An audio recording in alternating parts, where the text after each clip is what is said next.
Ladies and gentlemen, welcome back to a brand new video, and today we're going to talk about AEW Fight Forever.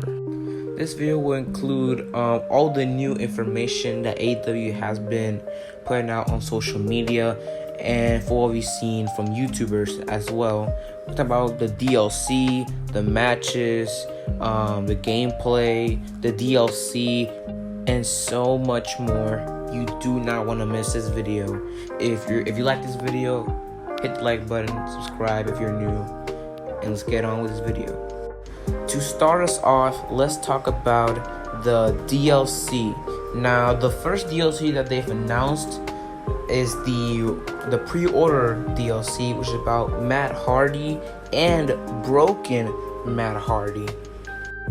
Now, fans have been very vocal about this pre-order bonus because Jeff Hardy is already in the base game, so it's kind of strange for AEW just to make his brother a pre-order, even though Jeff is already in the game, which I do see it, but honestly, I don't really mind it.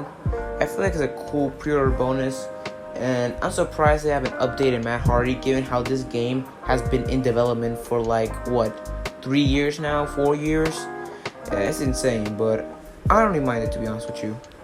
Outside of the Matt Hardy DLC, which is a pre-order bonus, we also have the other DLC that's coming out later on this year, which you can get by pre-ordering the Elite Edition.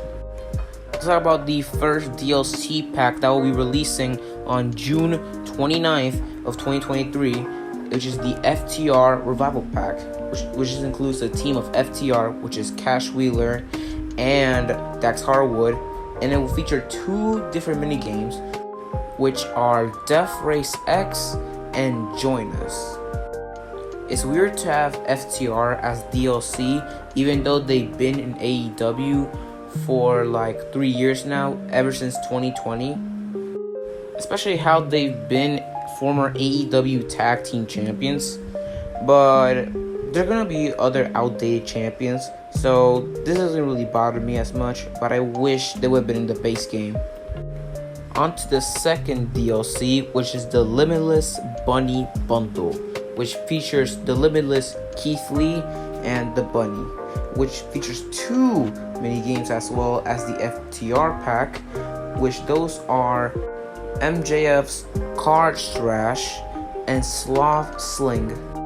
This is another FTR situation where it's kind of weird to have the Bunny as DLC, even though she's been a day one in AEW. And for Keith Lee as well, even though he was not a day one, he's been in the company for 2 years now. So in my opinion, he should have been DLC.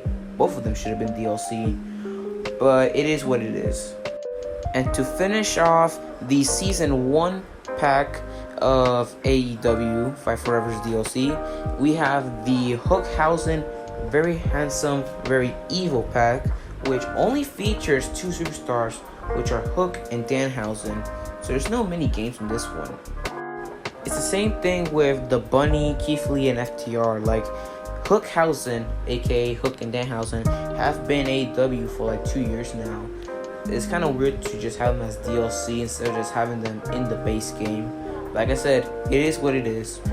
And also kind of weird to not have the other champions, the current champions in AEW, just be snuffed all the way to DLC, like Tony Storm, the former and world champion Jamie Hayter. It's weird to just have them as DLC instead of just having all of them in the base game. Next thing I want to talk about is the main menu. Shout out to Macho T for the footage. So this is basically the AEW Fight Forever menu. We have 1-on-1, 2-on-2, triple threat, fatal 4-way, casino battle royale, exploding barbed wire death match, ladder match, minigames, and training. That's a lot of modes. Now, one thing that's missing from here is the trios match, which sadly are not going to be in the base game. Hopefully they come out as a part of the DLC or maybe in an update. That could be really good to see. AEW Fight Forever will also have ranked matches, casual matches, and private matches and online. There's also create a wrestler, create a team, and create arena. You can also modify wrestlers' attires and modify teams and modify the in-game arena, which is so sick to see. I don't think 2K has this, so that's a really cool feature that AEW has. We have the Road to Elite mode, which has its own snapshot album, which I'm very interested to see how that will work. You also have the settings in the menu. You can find stats, match records for our superstars. You have challenges, which basically give you the AEW cash. So it's not microtransactions. So that's cool to see. You can also earn AEW cash by doing matches and mini games. So challenges are not the only form of getting AEW cash in Fight Forever. Another cool thing about AEW Fight Forever, it's the item shop, and oh my god, this is packed with clothes, moves, arenas, and a whole lot of characters to buy from. This game is gonna be very in-depth, and you can also buy AEW attires, as you can see here with Matt and Nick Jackson and Dr. Baker D&D with special attires. You can buy mini games from here, entrances. This is a lot. The thing that stands out the most from this is the Create Arena parts. You have a horse, you have the New Japan Pro Wrestling turnbuckles, and a whole lot of more. Even special guardrails. Like this is amazing. Although it's not like it is in 2K where you can just freely edit it. But I think you're going to do that in Fight Forever, which I really enjoy. And get on to our last couple of topics. I want to talk about the AEW entrances. It looks like we're going to be able to control the pyro. And although the entrances are short, you can have a lot of pyro in these entrances, which I really like. You can see here, shout out to Pulse for putting this out on YouTube. And honestly, this looks sick. The only entrance you cannot have pyro in is John Moxley's entrance. Well, at least in the crowd. It makes sense. You don't want to blow up the crowd up. Another thing that I like about AEW Fight Forever is the amount of weapons and the amount of fun you can have out of this game. Like, you can have more than 40 plus weapons in this game. Like, that's insane. Like, the last time we've seen that amount of weapons in a wrestling game was probably like, I don't know, maybe SmackDown vs. Raw or like the 2K14. I don't know, but this is awesome to see. One of my favorite weapons in AEW Fight Forever has to be the skateboard. It's not just a weapon you can use to attack. You can ride the skateboard, and man, it's so fucking cool. It'll pop out eventually in this gameplay, but let me tell you, it's so much fun. You can even do tricks with it. Like, that's insane.